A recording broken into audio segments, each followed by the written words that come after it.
This week we're discussing Facebook's end of facial recognition and the US sanctions placed upon NSO Group. Welcome to the Hut 6 Infosec Roundup. Hello and welcome, this is the Hut 6 Infosec Roundup, and first up today, Labour Party data breach. The UK's Labour Party has announced to members that some of their information has been breached following a suspected ransomware attack against a third-party data handler. Alerting members via a breach notice on the political party's website, information belonging to members, registered and affiliated supporters, and other individuals who have provided their information to the party is believed to have been affected. Having been alerted to the breach on the 29th of October, the extent of the breach has yet to be confirmed, though the party has noted it is working closely with the National Crime Agency, National Cyber Security Centre and the Information Commissioner's Office to investigate the incident. In the official statement, the party also noted that they are, quote, working closely and on an urgent basis with the third party in order to understand the full nature, circumstances and impact of the incident, adding the party takes the security of all personal information for which it is responsible very seriously. It is doing everything within its power to investigate and address this incident. Facebook to end facial recognition.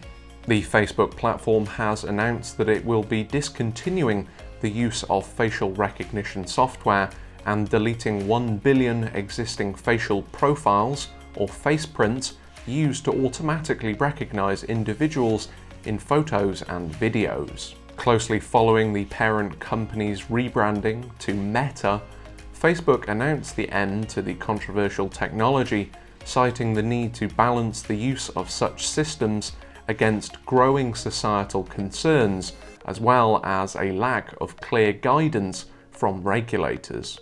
The development also comes only months after the settlement of a long-running Illinois-based class action lawsuit, in which the company agreed to pay out $650 million to users who argued its facial recognition tool was in violation of the state's privacy laws.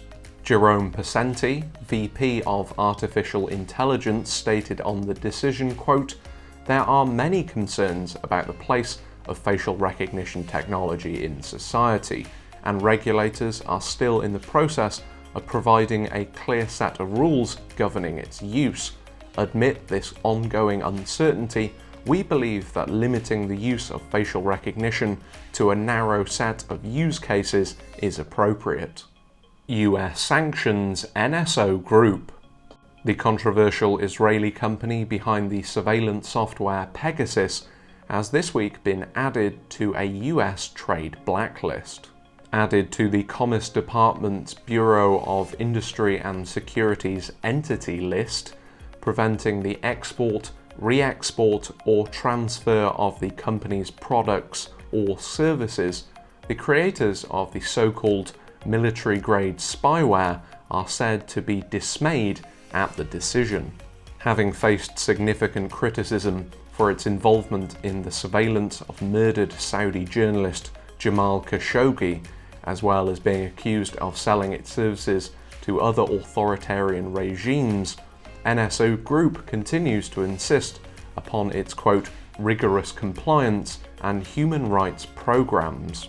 The US Commerce Department stated on the decision, quote, these tools have also enabled foreign governments to conduct transnational repression, which is the practice of authoritarian governments targeting dissidents, journalists, and activists outside of their sovereign borders to silence dissent. Such practices threaten the rule-based international order.